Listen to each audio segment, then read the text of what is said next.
বৃন্দাবন যাওয়ার ট্রেনে, এবার ট্রেন থেকে নেমে গেছেন মথুরা স্টেশনে, স্টেশনে নেমে গেছেন। এবার যেই নেমেছেন এবার রাধা নাম গাইছেন, দেখে হাতগুলো তুলুন, ডালে হাত নয়, সবাই মিলে ছুটতে ছুটতে যাবো, বৃন্দাবন পরিক্রমা করতে হবে। তো বৃন্দাবন তো এই আমাদের মতো একটা ছোট গ্রাম নয়, 84 ক্রোশ জুড়ে বৃন্দাবন। তা সেই বৃন্দাবন পরিক্রমা করতে গেলে কত দ্রুত বেগে ছুটতে হবে। কি চলো আমরা ছুটি। আর বদলে কার নাম গাইব? বললো রাধে রাধে, বলো রাধে রাধে, বলো রাধে রাধে, সবাই মিলে বাহু তুলে আরো জোরে রাধে রাধে, বলো রাধে রাধে। वृंदावन में, ऋषिघाट में, मथुरा जी में, गिरी गोवर्धन, कुंजगली में, तुलसीवट में। চুপ করে বসে আছেন কেন? রাধা নাম বলুন, রাধা নাম। আমি অনেক জায়গার নাম বলবো, আপনারা শুধু রাধে রাধে বলবেন, কেমন? চলো বলো, বলো রাধে রাধে, राधे राधे। वृंदावन में, वृंदावन में, ऋषिघाट में, मथुरा जी में, गिरी गोवर्धन, कुंजगली में, तुलसीवट में, भुवन में, दर्शन वाली राधा कुंड में,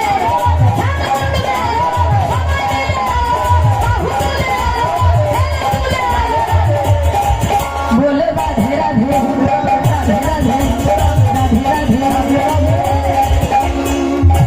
चलो मन सी वृंदावन धाम, होते जा राधे राधे नाम, मिलेंगे हम जो बिहारी और इनकी श्यामा प्यारी हो, मिलेंगे हम जो बिहारी और इनकी श्यामा प्यारी हो, मिलेंगे हम जो बिहारी और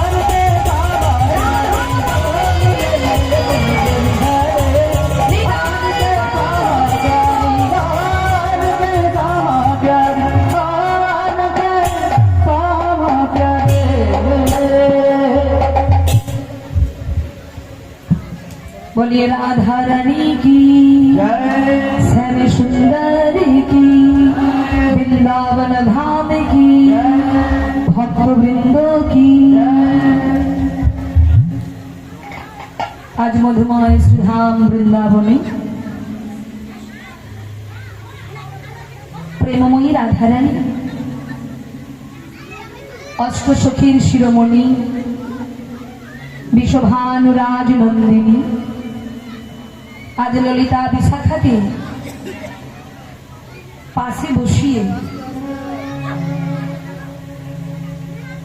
जटिला भवने, जटिला मंदिरे राधा रानी आमार निरजने निज कक्षे सखीगणके संगे निये राधा रानी आमार कृष्ण कथा बोलছেন।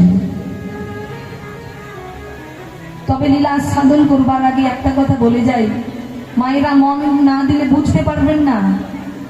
কেউ এত চঞ্চল হয়ে পড়লেন কেন? বাবারা দেখুন কত স্থির, যেখানে বাবারা থাকে স্থির থাকে, মায়েরা গেলেই চঞ্চল হয়। সব আসলে শুধু এখানে নয়, কিছু কিছু মায়েরা এত কথা বলে, সবাই নয়, কিছু কিছু মা কথা বলো না, অন্যদিকে মন গেলে তো আপনি কিছুই বুঝতেই পারবেন না।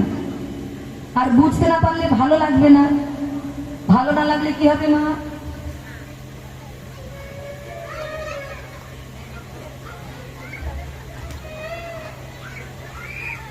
এবার 2-4 বার যখন নিদ্রা দেবী এসে আপনাকে খোঁচা মারবে, এবার আপনি পাশের জনকে খোঁচা মারবেন। যাবেন 4-5 জন ঝাড়কেও নিয়ে যাবেন সঙ্গে, মানে নিজেও যাবেন, আরো 4-5 জনকে উচ্ছনে নিয়ে যাবেন। তো ভক্তমন্ডলী, মন দিতে হবে, শুধু কীর্তনে নয়, যে কোনো কাজ আপনি করবেন মন দিয়ে করুন, ভালো হবে, তাতে বিন্দুমাত্র সন্দেহ নাই। আর যারা মন দিতে পারেনি তারা একটু পরে বাইরে গিয়ে বলবে কি গাইছে, কোথা থেকে যে দল এনেছে। তারপর কমিটির কানে যখন কথাটা যাবে, কমিটি দাদা ভাইরা বলবে দিদি কীর্তন ভালো হয়নি, 2000 টাকা কম নিন, নিতাই গৌর হরি।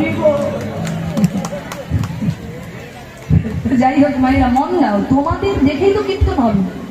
কীর্তনিয়ার অনেক জানা থাকবে, কিন্তু মুখ দিয়ে প্রকাশ হবে না, বদন দিয়ে প্রকাশ হবে না। কেন না?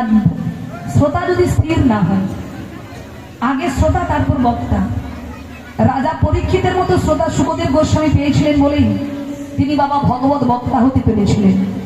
তাই আগে শ্রোতা আছে, কিন্তু শোনার শ্রোতা নেই। এই বাচ্চাদেরকে ধরে না, বাচ্চাগুলোকে ধরো, দরকার হয় এখানে পাঠিয়ে দাও, আমাদের ব্যাগ আছে ভরে নেবে। হ্যাঁ বাচ্চারা, গোপালের দল, বাবা গোপালের দল, বাবা চুপ করে বস, বাবা বাবা চুপ করে বস। নিতাই গৌর হরি হরি হরি। তা ভক্তমন্ডলী মায়েরা, লীলা কীর্তন পরিবেশন করবার আগে আমাদের জানতে হবে রাধাকে। কারণ আমাদের অনেক ইয়ং ছেলে মেয়েদের মনে একটা সন্দেহ আছে, রাধা মানে মেয়ে মানুষ। মানে এই যে গতকালকে দোল খেলা গেছে, মানে দোল খেলা মানে কি, একটা মেয়েকে জোর করে আবির মাখানো, রং মাখানো, তাই তো? কারণ রাধা গোবিন্দ লীলা করেছেন, আমরাও করব। হ্যাঁ, অনেকে বলে রাধা কৃষ্ণ প্রেম করলো তার বেলা দোষ নেই, আমরা করলে দোষ। আরে বাবা, রাধা কৃষ্ণ প্রেম করেছে, কথাটা বলেছো ঠিকই যে রাধা কৃষ্ণ প্রেম করলো দোষ নেই। হ্যাঁ, রাধা কৃষ্ণ প্রেম করেছে, তা তুমি প্রেম করে দেখাও। গোবিন্দ দ্বারকায় 16,108 মহিষী তার ছিল, সেবাদাসী। তা তুমি একজন নারীর মন জোগাতে পারছো না, একজন নারীকে সামলাতে পারছো না, তুমি আবার বড় বড় কথা বলছো। বলে কৃষ্ণ লীলা করেছেন গোপীদের নিয়ে, দেখেছো এটা? কৃষ্ণ তো আরো অনেক লীলা করেছেন, কালীয় নাগ দমন করেছেন, গিরি গোবর্ধন পর্বত ধারণ করেছেন, অঘাসুর বঘাসুর পুতনা বধ করেছে। কই তুমি দেখাও দেখি তোমার কত শক্তি। তিনি তো গিরি গোবর্ধন পর্বত ধারণ করে বৃন্দাবনকে বাঁচিয়েছিল, তা তুমি একটা ইট তুলে করে আঙুলে ধরে রাখো, তোমার কত মহিমা। মানে মুখস্থ কথা, লেকচারে পণ্ডিত সবাই, মানে একটা কথা শুনে নিয়েছে সেটা নিয়েই বলে বেড়াচ্ছে রাধাকৃষ্ণ এই করেছিল ওই করেছিল, আমরা করলে কি দোষ? না না, রাধারানীকে কেউ আমার আপনার মতো নারী মনে করবেন না। ও মা, যারা মনে করেন রাধা মানে আমার মতো মেয়ে মানুষ, এরকম যদি কারো মনে চিন্তা ভাবনা চলে আসে, তাহলে আপনার শত জন্মের ভজন নষ্ট হয়ে যাবে, ভজন নষ্ট হয়ে যাবে, অপরাধী হয়ে যাবে। এই রাধা কৃষ্ণ নিয়ে অনেক লীলা করে না, নৌকা বিলাস, পশরা গান হয় আপনাদের এখানে হয়তো। তা দেখবেন রাধা গোবিন্দকে নিয়ে কত রকম হিন্দি গান, বাজে বাজে গানের সুর দিয়ে কত রকম ভঙ্গিমা করে লীলা হচ্ছে। আর এইগুলো আপনাদের মতো ভক্তরা শুনছে, আর শুনে তাদের মনে এটাই জানছে যে রাধা কৃষ্ণের লীলা বুঝি এইরকমই হয়েছিল বৃন্দাবনে। এটাই গৌর হরি। না গো বাবা, রাধা গোবিন্দের লীলা এমন নয় যে লীলাতে আপনার হৃদয়ে প্রেম আসবে, ভক্তি আসবে, আপনি কৃষ্ণ বলে কাঁদবেন, আপনার চার দেওয়ালের মধ্যে থাকতে তখন আর ভালো লাগবে না, আপনার তখন মনে হবে আপনি সর্বস্ব ত্যাগ করে রাধা গোবিন্দের চরণ পাওয়ার জন্য আপনি পাগলের মতো তখন ছুটে যাবেন। প্রেম, প্রেম মানে কি? আমরা প্রেম মানে মনে করি একটা ছেলে একটা মেয়েকে বলে দিয়েছে আই লাভ ইউ, প্রেম হয়ে গেল। একটা ছেলে একটা মেয়েকে বলে দিল আই লাভ ইউ, প্রেম হয়ে গেল। না গো না, প্রেমের তাৎপর্য তো নোংরা নয়। প্রেম হলো স্বর্ণের মতো প্রেম হলো স্বর্ণ, প্রেম হলো মহাজন, প্রেম হলো ভাস্কর। প্রেম করো, প্রেম করো, কাম করো না। প্রেম কাকে বলে? বলে আত্মেন্দ্র প্রতিবাঞ্ছা তারে বলি কাম, কৃষ্ণেন্দ্রীয় প্রতিবাঞ্ছা ধরে প্রেম নাম। আমরা আত্মার সুখের জন্য যাহা যাহা কর্ম করি তাকেই বলে কাম, আর গোবিন্দের সুখের জন্য যাহা করা হয় তাকেই বলা হয় প্রেম। যে প্রেমটা ছিল শুধুমাত্র বৃন্দাবনে, অন্য কোথাও নয়। যে প্রেমটা ছিল শুধুমাত্র বৃন্দাবনে আর অন্য কোথাও নয়। রাধা মানে মেয়ে নয় আমার আপনার মতো। তাহলে রাধা কে বাবা? রাধা ধাতুয়া প্রত্যয় করলে হয় রাধা, আর কৃষ্ণ ধাতুরই প্রত্যয় করলে হয় কৃষ্ণ। ব্যাকরণ বলছেন অরাধায়তি সা রাধা। যিনি আরাধনা করতে পারবেন তিনিই হতে পারবেন রাধা। একবার শাস্ত্রে বলেছেন রাধা কৃষ্ণ একই আত্মা। আমার আর আমার স্বামীর আত্মা কি এক বাবা? আমার আত্মা আর আমার স্বামীর আত্মা কি এক? আপনার আত্মা আপনার স্ত্রীর আত্মা কি এক? তাহলে তো মরলে তো দুজনে একসঙ্গেই মারা যেতেন, কষ্ট পেলে দুজনে একসঙ্গেই কষ্ট পেতেন। তাহলে আমাদের আত্মা যে যার আলাদা আলাদা, কিন্তু রাধা গোবিন্দের আত্মা এক। রাধা কৃষ্ণ একই আত্মা, দুই দেহ ধরি, দুটি দেহ ধারণ করেছেন। অনন্য বিলাসে রস আস্বাদন করি। লীলা করবার জন্য দুই রূপ ধরেছেন, কিন্তু আত্মা এক। তার প্রমাণ আপনাদের দিচ্ছি। রাধারানীর কষ্ট হলে গোবিন্দের হয় কষ্ট, আবার গোবিন্দের কষ্ট হলে হয় রাধারানীর কষ্ট। যখন গোবিন্দ বৃন্দাবন ছেড়ে বাবা দ্বারকায় চলে গিয়েছিলেন, বৃন্দাবন লীলা ত্যাগ করে যখন দ্বারকায় গিয়েছিলেন, 16,108 মহিষীর দ্বারা সেবা পাচ্ছিলেন। রুক্মিণী, সত্যভামা, আরো অনেক গোপী, অনেক পত্নী ছিল। একবার রুক্মিণী দুগ্ধ গরম করে, গরম দুগ্ধ নিয়ে গিয়ে অন্তপুরে 4 দেওয়ালের মাঝখানে গোবিন্দকে সেবা দিলেন। আর গোবিন্দ সেই গরম দুগ্ধের গ্লাসটা হাতে নিয়ে যেই না বদনে একটা চুমুক দিলেন, অমনি গরম দুগ্ধ তো বলা গোবিন্দের জুহাতে ছেঁকা লেগেছে। আর যেই ছেঁকা লাগলো অমনি গোবিন্দ বলে উঠলেন, হা রাধে। কি বললেন বাবা? হা রাধে। গোবিন্দের চোখ দিয়ে জল এলো। রুক্মিণী চিন্তা করলেন, এই রাধা রানীটা কি? রাধা বলে কি কোন স্ত্রী আছে এই দ্বারকায়? আমাদের 16,108 মহিষীর মধ্যে কোন মহিষী কি আছে রাধা বলে? রুক্মিণী খোঁজ করলেন, কিন্তু রাধা বলে কেউ দ্বারকায় নেই বাবা। নারদ মুনিকে জিজ্ঞাসা করলেন, নারদ মুনি, রাধা কে? যার কথা আমার গোবিন্দ সদা সর্বদাই বদনে বলে, যার নাম সদা সর্বদাই করে, কিবা ঘুমোতে, নিশীতে, জাগরণে রাধা নাম উচ্চারণ করে, সেই রাধা কে? নারদ বলে, তুমি দেখতে চাও? বলে, হ্যাঁ, চলো তাহলে আমার সঙ্গে। এই বলে বাবা বৃন্দাবনে নিয়ে গেলেন রুক্মিণীকে। তো বৃন্দাবনে নিয়ে গিয়ে রাধারানী বসে আছেন। নারদ মুনি বললেন, দেখো রুক্মিণী, উনি হলেন সেই রাধা যার নাম গোবিন্দ করে। যেই না রাধারানীর রূপের দিকে তাকিয়েছেন রুক্মিণী ওকে চোখ সরাতে পারছে না। কি অপূর্ব রূপ! আহারে, এতদিন আমরা ভেবেছিলাম আমরাই বোধহয় সব থেকে সুন্দরী নারী জগতে, কিন্তু এত সুন্দর দেখতে। যেই না রাধারানীর কাছে রুক্মিণী গিয়ে দাঁড়ালেন, ঘটনাটা বলছি, মন দিয়ে শুনুন। রাধা যে কে সেটা বোঝানোর জন্য যেই না রুক্মিণী গিয়ে দাঁড়ালেন বাবা, সঙ্গে সঙ্গে রাধারানী বলে উঠলেন, রুক্মিণী, তোমার যদি গোবিন্দকে দুগ্ধ সেবা করানোর এত ইচ্ছা ছিল, তুমি কি দুগ্ধটা একটু শীতল করে দিতে পারলে না? তোমার যদি এতই সেবা দেওয়ার ইচ্ছা ছিল, তুমি কি একটু শীতল করে দিতে পারলে না? চমকে উঠলেন রুক্মিণী।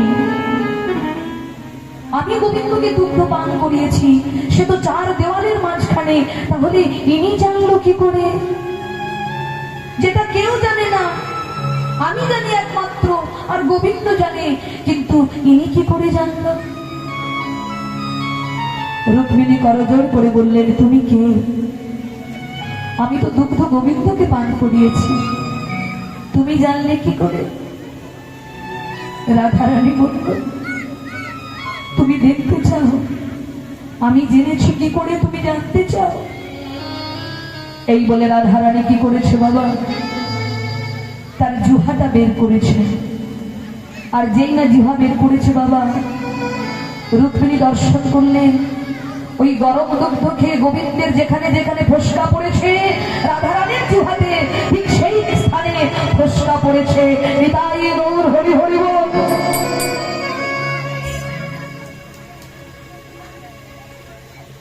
তখন রুক্মিণী বুঝতে পারলেন রাধা সাধারণ কেউ নয়, রাধা আমার মতো নারী নয়, রাধা হলো গোবিন্দের এক অঙ্গ। তাই তো গোবিন্দ কষ্ট পেলে রাধারানীর কষ্ট হয়, রাধারানীর কষ্ট হলে গোবিন্দের কষ্ট হয়। রাধা মানে নারী নয় আমাদের মতো সাধারণ। রাধা রানীকে গোবিন্দ সৃষ্টি করেছিলেন তার বাম অঙ্গ থেকে লীলা প্রকাশ করবার জন্য। আর আজকে বাবা সেই রাধারানী ললিতা, বিশাখা, চিত্রা, চম্পকলতা, রণতুঙ্গা, তুঙ্গবিদ্যা, সুদেবী, রঙ্গদেবী সমস্ত সখীকে সঙ্গে নিয়ে রাধারানী আমার কৃষ্ণ কথা বলছেন। কহে মধুর মধুর মধুর কথা, কহে মধুর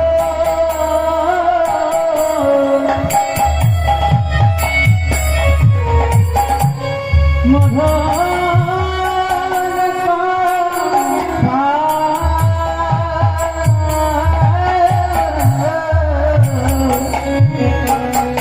কহে মধুর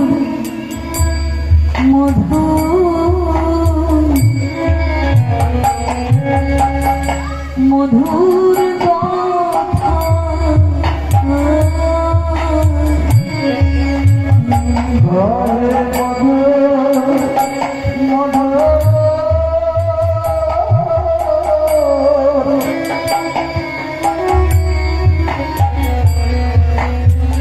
মধুর কথা,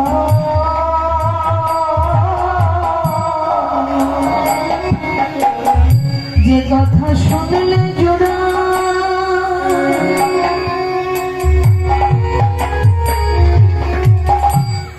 মনের ব্যথা,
সখীগণ রাধারানীর কাছে ছুটে আসতেন বাবা, কিসের জন্য? ওই কৃষ্ণ কথা শোনার জন্য। কৃষ্ণ কথা শোনার জন্য প্রত্যেক দিন সখীগণ আসতেন রাধারানীর কাছে। শাস্ত্রে বলেছেন, মাগো হরি কথা শোনো যে বৈষ্ণবের ঠাঁই। হরি কথা যাত্রার মুখে শুনলে হবে না। দেখবেন অনেক জগতে অনেক কীর্তনীয় আমাদের মতো বেরিয়েছে, অনেক কীর্তনীয়, কিন্তু বাবা কোন কোন কীর্তনীয়ার বদল থেকে কীর্তন শুনলে আপনার ভগবানের প্রতি ভক্তি শ্রদ্ধা দূরে যাবে, আপনার মধ্যে দ্বন্দ্ব সৃষ্টি হবে। কেন এটা হলো, কেন এটা করলো, অনেক রকম আপনার দ্বন্দ্ব হবে। কিন্তু হরিকথা সেই জন্য বলেছে, কার মুখে শুনবেন? হরিকথা শ্রবণ করুন বৈষ্ণবের ঠাঁই। ভক্তের বদনে হরি নাম শ্রবণ করুন। তাই আজকে সখীগণ রাধারানীর বদনে হরিকথা শ্রবণ করছেন। রাধারানীর কাছে কৃষ্ণ কথা শুনছেন, কহে মধুর মধুর মধুর কথা। বলে কৃষ্ণ কথাই হলো একমাত্র মধুর কথা, আর যত কথা আমরা বলি এগুলো হলো আমাদের সব ঢেকের কলরব। ঢেকের কলরব আমি বলছি না, শাস্ত্রকার বললেন। আমরা সারাদিনে সংসারে যত কথা বলি, এই কৃষ্ণ কথা বাদ দিয়ে যত কথা বলি, সব কথা হলো ঢেকের কলরব। ঢেক মানে কি বাবা? ঢেক মানে জানো বাবা? ভেগ মানে ব্যাং। আচ্ছা ব্যাং কোথায় আছে, লুকিয়ে আছে? সাপ কি জানে বাবা? সাপ জানে? জানে না। কিন্তু সাপে ব্যাং ধরে ফেলে। কি করে ধরে? কারণ ওই ভেগ যখন ডাকে, ব্যাং যখন ডাকে, ব্যাং ডেকে ডেকে সাপকে বলে, এসো আমি এখানে, এসো আমি এখানে। মানে তার আওয়াজ এসে বুঝিয়ে দেয় আমি সে কোথায় আছে। আর সাপ বুঝতে পারে, ডাক শুনে, আওয়াজ শুনে বুঝতে পারে ব্যাং কোথায় বসে আছে, ব্যাস ধরে নিল। তদনুরূপ আমরা যত কলরব করি, কথা বলি, আন কথা, অকথা, কুকথা, পরচর্চা, পরনিন্দা, এগুলো হলো বাবা মা ভেগের কলরব। এগুলো করে আমরা কাকে ডাকছি? মৃত্যুকে, সর্পরূপী মৃত্যুকে ডাকছি। তাই বলছে কথা যদি বলতে হয় কৃষ্ণ কথা বলো, কথা যদি শুনতে হয় কৃষ্ণ কথা শোনো।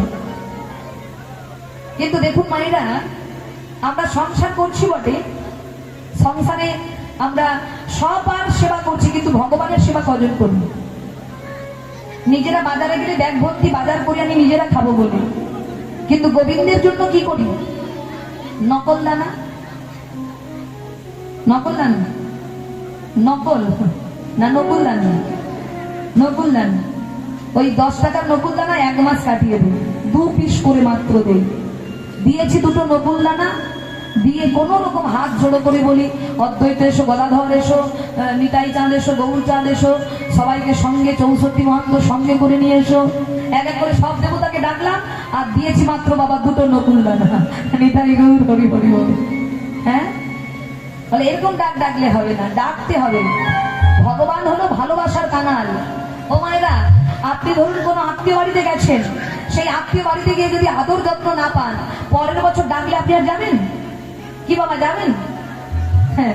তা যিনি বিশ্ব ব্রহ্মাণ্ডের মালিক ভগবান, তিনি বলেননি যে আমাকে রাজভোগ দাও, তিনি বলেননি আমাকে দামি মন্দির বানিয়ে দাও, আমার জন্য দামি পোশাক দাও, বলেনি। তিনি বলেছেন আমাকে শুধু একটু ভালোবেসে দেখো। নিতাই গৌর হরি হরি। ভালোবেসে যদি ডাকতে পারো, তাহলে আমি সব ছেড়ে তোমার ঘরে চলে যাব। আমরা সেই ভালোবাসাটাই দিতে পারি না মা। আজকে রাধারানী বলছে, সখী রে, আজ আমি যমুনাতে জল আনতে গিয়েছিলাম, আর যমুনায় জল আনতে গিয়ে কি দেখলাম জানিস? কি দেখলি? সখীগণকে বলছে, আমি কি দেখলাম জানিস? আজ আমি প্রাতকালে যমুনাতে জল আনতে গিয়ে দর্শন করলাম। কি দেখলি? আহা রসের নাগর,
সে যে চলে গেল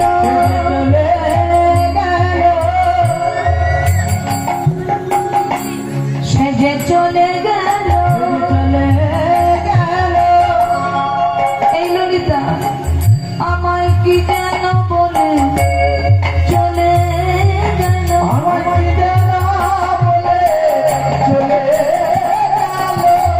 আমায় কি যেন বলে চলে গেল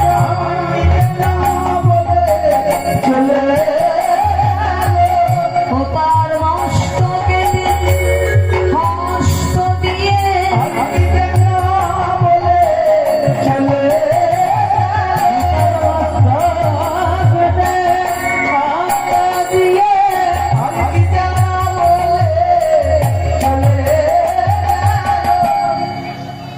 জানিস ললিতা, আজ আমি যমুনাতে জল আনতে গিয়েছিলাম।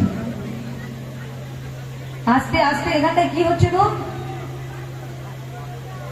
এই সামনেটা কি হচ্ছে এখানে?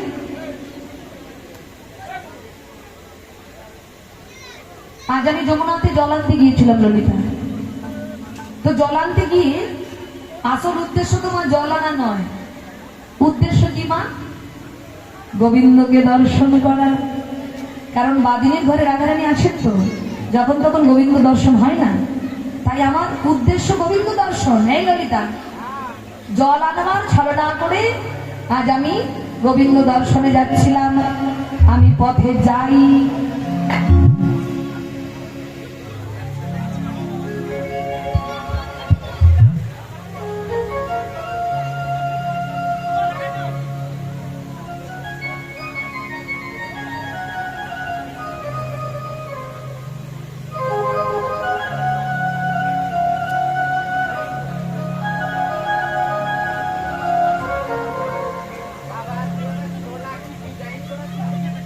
আমি পথে যাই আর চাই যদি দেখা হয়, যদি দেখা হয়।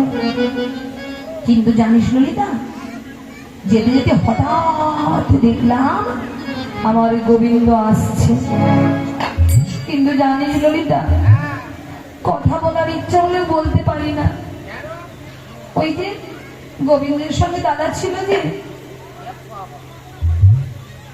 ভক্তমন্ডলী ভক্তিমতী মায়েরা, ভালোবাসা কেউ যদি কারোর সঙ্গে করেন একটু ভাববেন, গুরুজন থাকলে সরাসরি কথা বলা যাবে? এখনকার কোথায় বাদ দিন, এখনকার দিনের কোনো গুরুজন তো মানে না, ও সবার সামনে জড়িয়ে ধরে। কি মা, আগেকার দিনে ভালোবাসার একটু কদর যত্ন ছিল, এখনকার সেটা নেই। এখন ভালোবাসা বলতে কিছুই হয় না, সবই অভিনয়। ও মা, গুরুজন থাকলে আপনি সরাসরি আপনার নায়কের সঙ্গে বা নায়িকার সঙ্গে কথা বলতে পারবেন? পারবেন না। তাই এখানে রাধারানী জল আনতে যাচ্ছেন, লক্ষ্য রাখুন আমার দিকে। রাধারানী জল আনতে যাচ্ছে কাকে কলসি নিয়ে, তো বারবার চারিদিকে চাইছে যদি দেখা হয় গোবিন্দের সঙ্গে।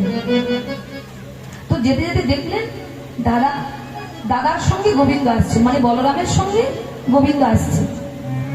তা কথা বলার ইচ্ছা হলে বলতে পারছে না, তাই রাধারানী আমার ঘুমটার আড়ালে এক পাশে রাস্তার ধারে দাঁড়িয়ে গেছে।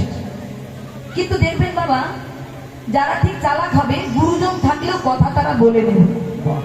কি করে বলবে, কিভাবে বলবেন দেখুন, আমি একটু বুঝিয়ে দেই। ধরুন মায়েরা, আমি হলাম দাদা, ইনি আমার মানে এ আমার ছেলে আসবে, কিন্তু আমার অভিনয় করবে এ আমার দাদা, আমি হলাম এনার ভাই। এই আমার বড় ছেলে, এটা বাবা ভালো আছে। তা আমি আমার দাদার সঙ্গে যাচ্ছি কোথায়, ধরুন বাজারে যাচ্ছি কেনাকাটা করতে। তো আমি ভাই, ইনি দাদা। তা আমি আমার দাদার সঙ্গে যাচ্ছি। তো যেতে যেতে দেখছি আমার নায়িকা আসছে, নায়িকা আসছে। আগেকার দিনে তোমার ফোন ছিল না, যে ফোনে ফোনে কথা সব সেটিং হয়ে থাকবে, যে তুমি আমার জায়গায় দাঁড়াবে, আমি যাবো, দেখা হবে, এরকম তো নয়। আগেকার দিনে ইশারায় কথা হচ্ছে। দেখুন, দাদার সঙ্গে যাচ্ছি আমি, হঠাৎ দেখছি নায়িকা আসছে। তখন ভাই কি করছে দেখুন, দুই ভাই একসঙ্গে হাঁটছিল। এবার নায়িকাকে দেখা মাত্র ভাইয়ের চলার গতিবেগ কমে গেছে। যেই কমে গেল, দাদা এগিয়ে গেল, ভাই পিছনে পড়ে গেল। ভাই পিছনে, এইবার কথা বলার সুযোগ হয়ে গেল। এইবার যখন নায়িকা সাইড নিচ্ছে, ওই ক্রসিং পয়েন্ট যখন সাইড কাটছে, ওই ক্রসিং পয়েন্টে ইঙ্গিতে ইশারায় কথা বলছে।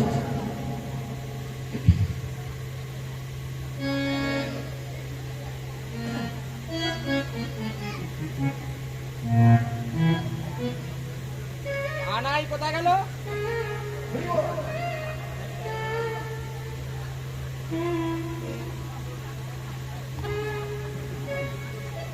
আনাই এ কানাই আনাই নিতাই গৌর হরি হরি বল। কি হয়েছে? আমি একা তোকে চলে এলাম। ইঙ্গিতে ইশারায় কথা বলা মা, ইশারায় কথা বলে। তো এখানে নায়িকা রাধারানী দাঁড়িয়ে আছে আর কৃষ্ণ দাদা বলরামের সঙ্গে গোষ্ঠে যাচ্ছে। তো এমন সময় রাধারানীকে দেখতে পেয়ে গোবিন্দ কি করেছে? ও বাবা কি করলো? সে যে শির পরশে বচনের ছলে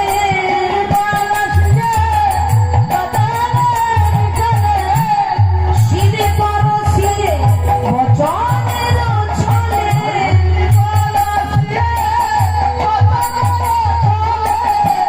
সংকেত করালো তাকে গো, সংকেত করালো তাকে।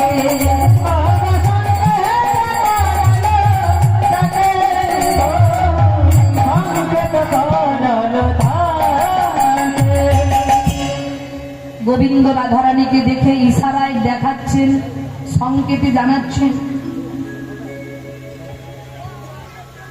এই ওই, এই ওই, এই ওই। এতে কি বুঝবেন বাবা? ও মায়ের এতে কি বুঝবেন? কি ইশারা করলো? মাথায় কি আছে আমাদের? বুদ্ধি আছে।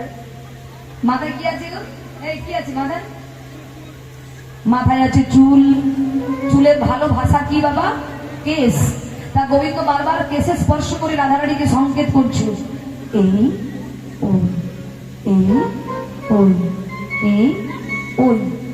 রাধারানী বলে ললিতা রে, আমার গোবিন্দ মাথায় হাত দিয়ে কি যে বললো আমি তো বুঝতে পারলাম না। তখন পদকর্তা এক পাশে দাঁড়িয়ে বলল, বুঝলে না রাধে? আমি বলছি শোনা, তোমায় কেশর কুঞ্জে যেতে বলেছে,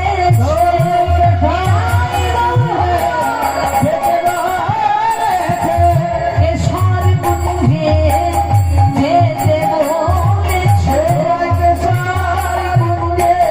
যেতে বলেছে, আজ নিশীথে তোমাদের মিলন হবে,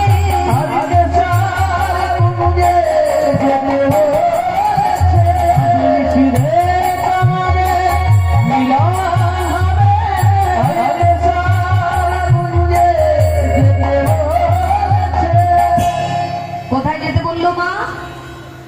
কোথায়? কেশর কুঞ্জে। বৃন্দাবনে কেশর কুঞ্জ রয়েছে, সেখানে যেতে বলেছে। সেখানে আজকে রাধা গোবিন্দের মিলন হবে। তা গোবিন্দ সংকেতে বোঝা গেল তো ভক্তমন্ডলী। তা যেতে যখন বলেছে দেরি করে লাভ কি, চলো যাই সকাল সকাল। গোবিন্দের সংকেত যেদিন আসবে বাবা, গোবিন্দের ডাক যেদিন আসবে সেদিন তো যেতেই হবে, নাকি যাবেন না? যাবেন না বাবা? বলে আজকে যদি কাউকে বলেন দিদি চলো না একটু কীর্তন শুনতে যাই, বলে কি করে যাব বল, স্বামীটা ডিউটিতে গেছে, ফিরবে, রান্না বান্না করতে হবে, ছেলেটার সামনেই পরীক্ষা। অনেক অজুহাত আমরা দেখাতে পারি, কিন্তু মা যেদিন ওপারের ডাক আসবে সেদিনকে আপনি বলবেন এখনো রান্না কমপ্লিট হয়নি, পরে যাচ্ছি। কি বলবেন নাকি বলবেন এখনো যাওয়ার সময় হয়নি, পাশের বাড়ির দিদিটাকে নিয়ে যাবো? ঠিক সেদিন ডাক এলেই চলে যেতে হবে। দেখবেন মায়েরা অনেকে বলে এখন থেকে কি হরিনাম করবো, এখন থেকে কি গলায় তুলসীর মালা পরবো, আগে বুড়ো হই, বলে না? আপনাদের এদিকে বলে কিনা জানি না। তুলসীর মালা পরলে যেন কিরকম একটা হয়, সবকিছু পরবে, তার তুলসীর মালা পরতে লজ্জা করবে। ছেঁড়া জামা, ফুটো জামা, কাটা জামা, কাটা প্যান্ট, ছেঁড়া প্যান্ট পরবে, কিন্তু তুলসীর মালা পরতে গেলে কত বলে, কেন পরবো, পরে কি লাভ, কি দরকার। তো মা লাভ লোকসান পরে করবে, আগে পরে দেখো, তবে বুঝতে পারবে মালার কি দাম। নিতাই গৌর হরি হরি। এই মালার দাম 50 টাকা দাম হতে পারে, সামান্য মূল্য এর হতে পারে, কিন্তু এর কাজ অনেক। কিন্তু আপনি সোনার নেকলেস করুন, সোনার নেকলেস করে বাজার দিয়ে হাঁটুন, আপনার দিকে চোরের লক্ষ্য পড়বে, ডাকাতের লক্ষ্য পড়বে, খারাপ মানুষের নজর পড়বে। আর তুলসীর মালা গলায় দিলে আপনার দিকে গোবিন্দের নজর পড়বে। নিতাই গৌর হরি হরি।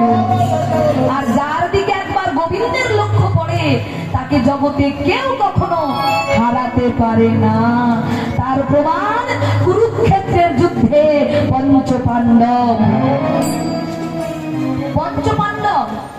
ওই দুর্যোধনের 100 ভাই পারত বাবা, ওই যুধিষ্ঠিরের 5 ভাইকে পায়ের তলায় পিষে মেরে ফেলতো।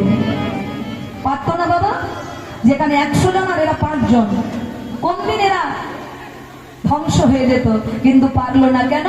না, তারা 5 ভাই দৃঢ় এক মনে গোবিন্দের চরণটা শক্ত করে ধরেছিল। নিতাই গৌর হরি হরি বল। তাই এই সংসার কুরুক্ষেত্র, এই সংসার হলো কুরুক্ষেত্র। এখানে দিন রাত যুদ্ধ চলছে, পিতা পুত্রের মধ্যে যুদ্ধ, স্বামী স্ত্রীর মধ্যে যুদ্ধ, 10 ইন্দ্রিয় সরবিপুর যুদ্ধ।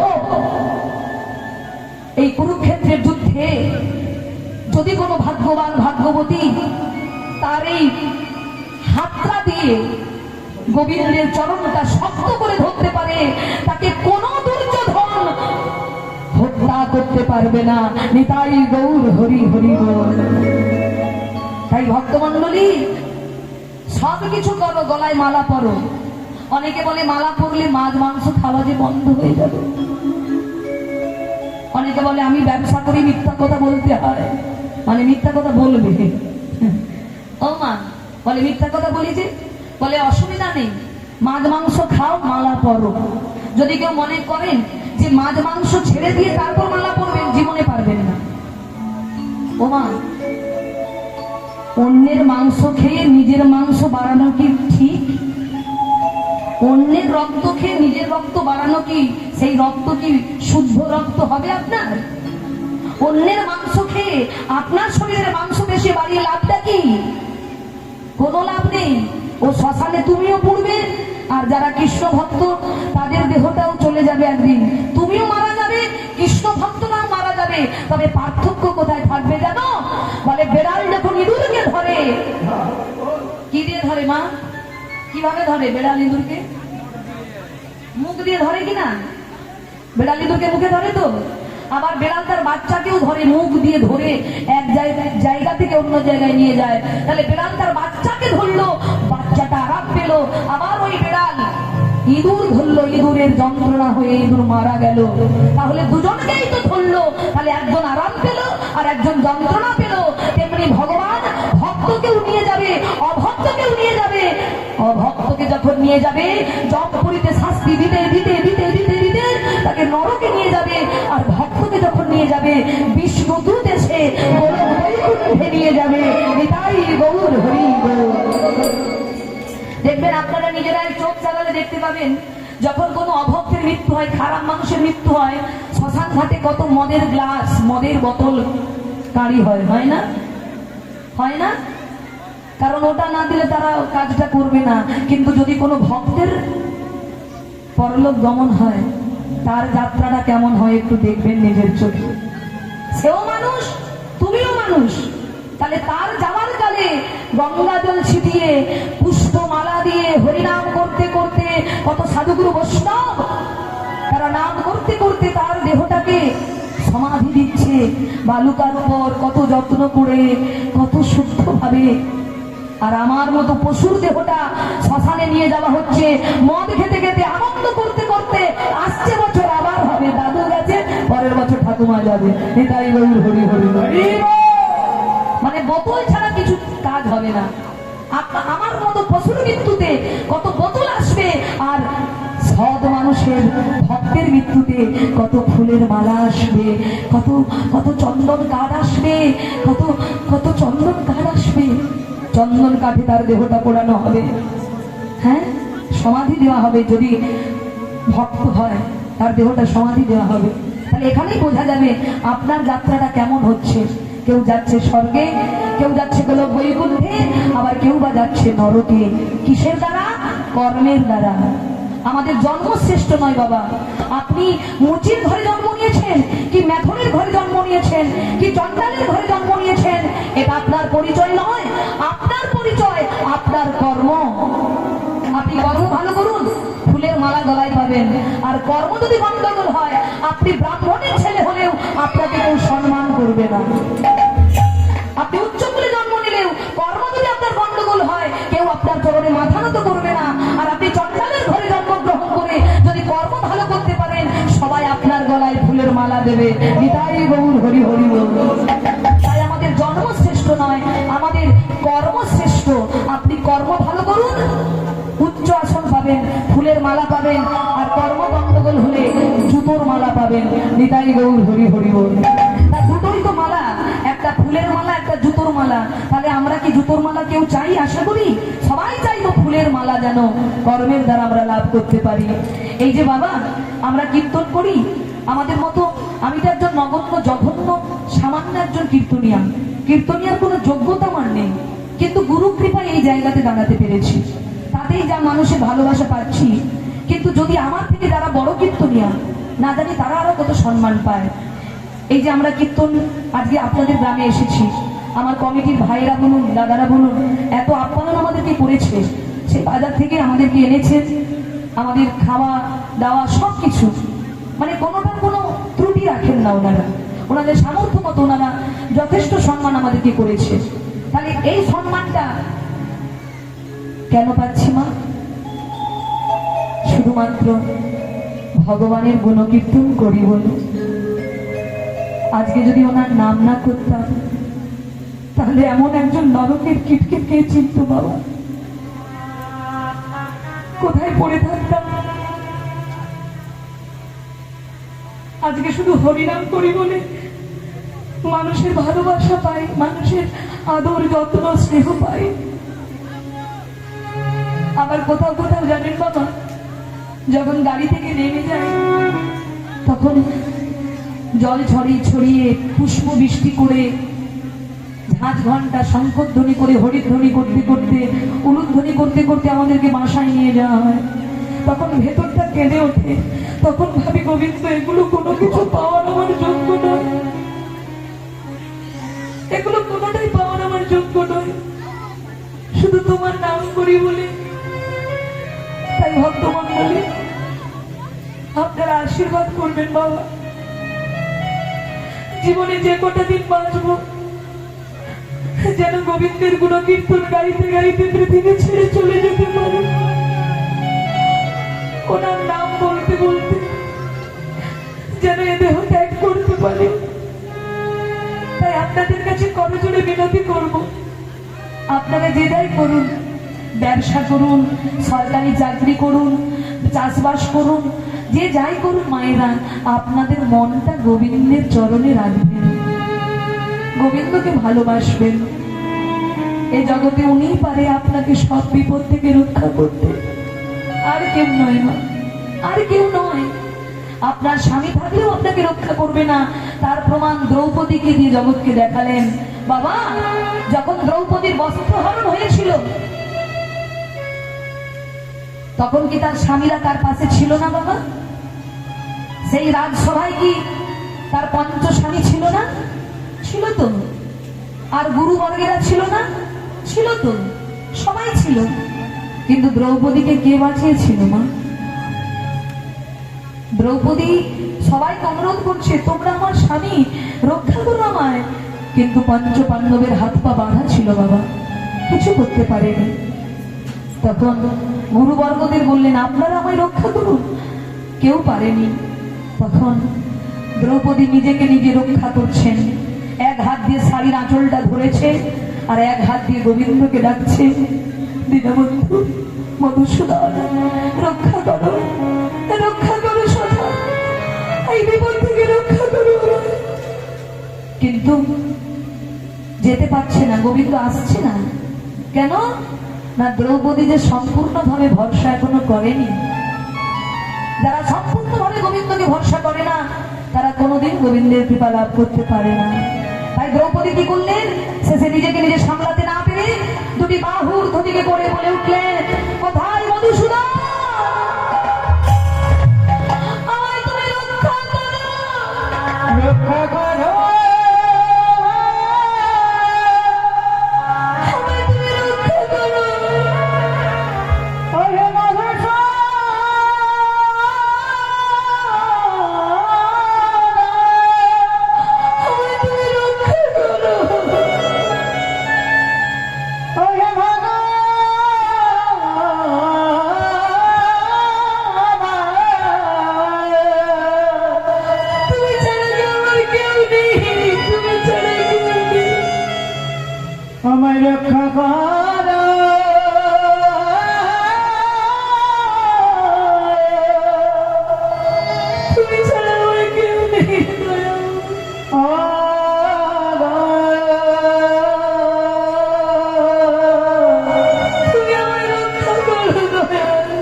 সব সহ্য করতে পারে মা, কারো চোখের জল তিনি সহ্য করতে পারে না।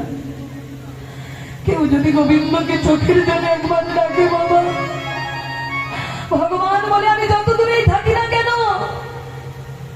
যদি কেউ চোখের জলে আমায় ডাকবে আমি সঙ্গে সঙ্গে সেই ভক্তের ডাকে সাড়া দেই।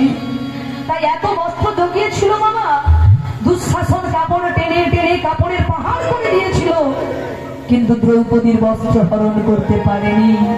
তাই দ্রৌপদীকে দিয়ে জগৎকে শিক্ষা দিচ্ছে, হে জগতের জীব, ওই রাজসভায় সবাই উপস্থিত ছিল, কেউ দ্রৌপদীকে বিপদ থেকে রক্ষা করেনি।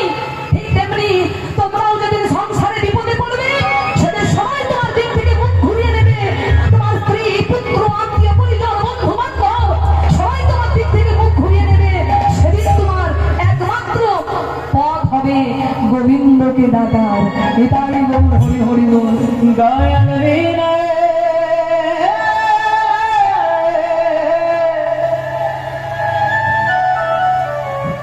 বন্ধু নাহিয়া,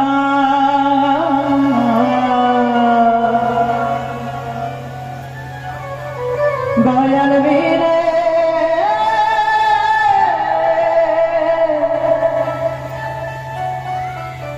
বন্ধু নাহিয়া,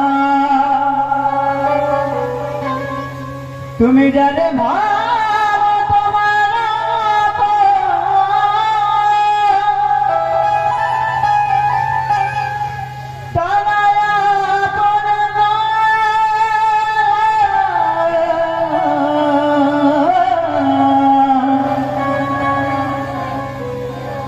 দয়াল বিনে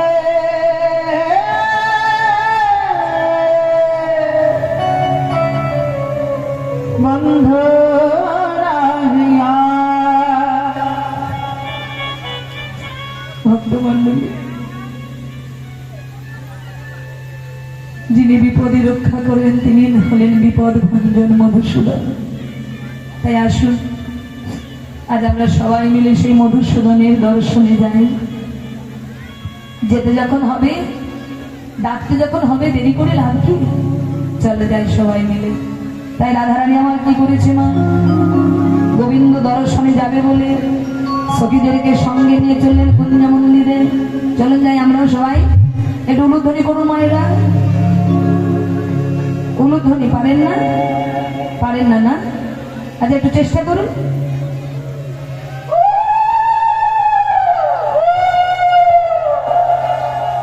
আচ্ছা বেশ, উলুধ্বনি নাই বা দিলেন, একটু হরিধ্বনি করুন। নিতাই গৌর হরি। চলুন যাই কুঞ্জ মন্দিরে সবাই মিলে। আজ রাধারানী আমার সখীদের নিয়ে কুঞ্জ মন্দিরে গিয়ে ললিতাকে ডেকে বলছেন, ললিতা তোমরা কুঞ্জ সাজাও গো,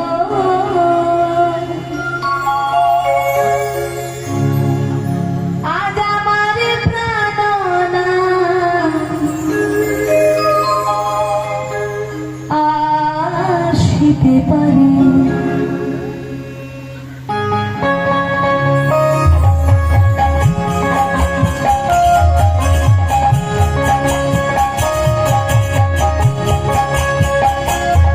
তোমরা কুঞ্জ সাজাও গো, আজ আমার প্রাণনা আসিতে পারে। তোমরা কুঞ্জ সাজাও গো, আজ আমার প্রাণনা আসিতে পারে।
হাতের গলা চুয়া চন্দন ছিটাইয়া দাও ঘরে সাজাবো ফুলের বিছানা পবিত্র অন্তরে, সাজাবো ফুলের বিছানা পবিত্র অন্তরে।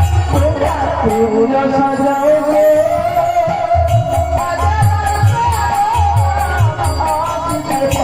তোমরা কুঞ্জ সাজাও গো আজ আমার প্রাণ রাখতে পারে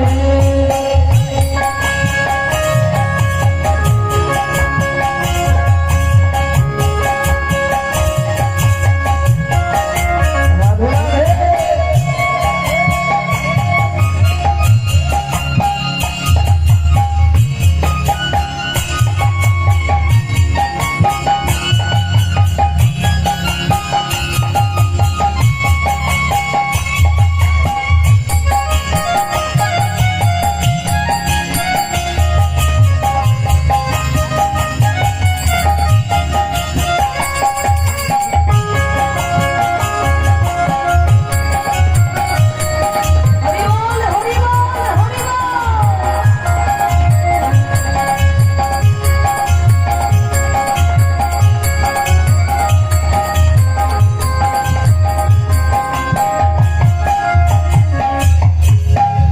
আসিলে আসিতে পারে ভরসায় অন্তরে, আসিলে আসিতে পারে ভরসায় অন্তরে আসিলে আসিতে পারে ভরসায় অন্তরে। আসিলে আসিতে পারে ভরসায় অন্তরে ভক্তমন্ডলী, গোবিন্দ যদি আসে, ধরুন আপনাদের কাছে চলে এলো গোবিন্দ, কি করবেন? কি করবেন? কি করব? যদি গোবিন্দ আসে কি করবো জানিস? করিবে কয় পাইলে কি আর ছাইরা দিতাম তারে, করিবে কয় পাইলে কি আর ছাইরা দিতাম তারে, করিবে কয় পাইলে কি আর ছাইরা দিতাম তারে, করিবে কয় পাইলে কি আর ছাইরা দিতাম তারে। কুঞ্জ সাজাও গো আসিতে পারে কুঞ্জ সাজাও গো আজ আমার প্রাণ রাখতে পারে মনে যায় প্রাণে যায়, মনে যায় প্রাণে যায়, দিলে যায় যারে তোমরা। কুঞ্জ সাজাও গো আজ আমার প্রাণ আসিতে পারে তোমরা কুঞ্জ সাজাও গো আজ আমার প্রাণ রাখতে পারে তোমরা কুঞ্জ সাজাও গো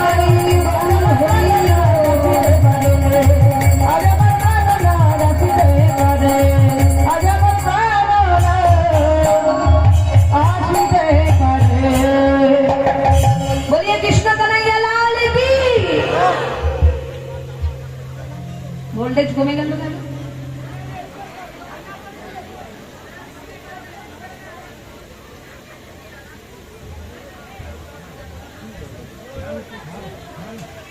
বলিয়ে কৃষ্ণ কানাইয়া লাল কি।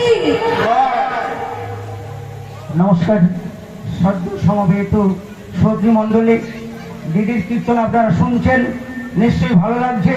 দিদির জন্য এনে জোরে হাততালি হোক আগে। Thank you. মদন মোহনপুর গ্রাম নিবাসী ভক্তি বর্জন জানা মহাশয় দিদির কীর্তনে সন্তুষ্ট হয়ে 100 টাকা পুরস্কৃত করছেন। সেই সঙ্গে রড, বালি, সিমেন্ট সাপ্লায়ার নাড়ু গোপাল হুজাজ মহাশয় দিদির কীর্তনে সন্তুষ্ট হয়ে 200 টাকা পুরস্কার দিচ্ছেন। একটু জোরে হাত তালি হোক।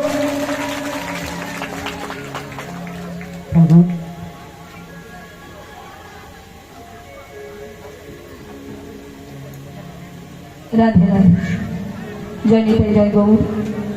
ভক্তমন্ডলী, ভক্তিমতী মায়েরা, আজকে রাধারানীর সখীদের নিয়ে এসে কুঞ্জ মন্দির সাজালেন। কুঞ্জ মন্দির, কোন মন্দির মা? কুঞ্জ মন্দির। তত্ত্ব কি বলছে?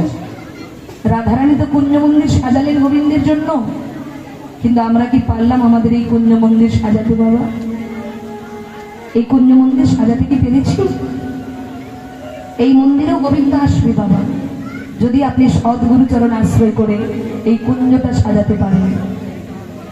এই কুঞ্জ যদি সাজাতে পারেন, আপনাকে গোবিন্দের কাছে ছুটতে হবে না, গোবিন্দ আপনার মন্দিরে ছুটে আসবে।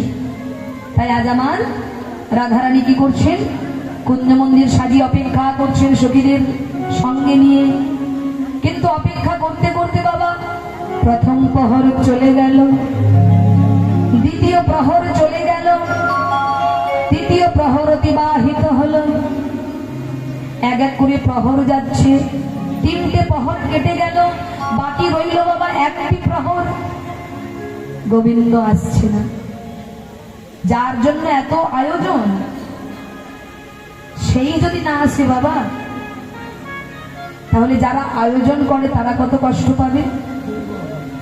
কি গো মা, যাদের জন্য এত আয়োজন, যার জন্য আয়োজন, সে যদি না আসে, তাহলে মন্দির সাজিয়ে কি লাভ? তাই বাবা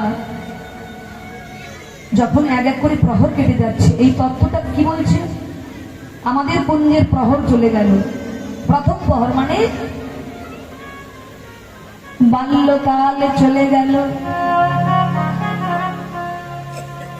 দ্বিতীয় প্রহর চলে গেল মানে যৌবনকাল চলে গেল,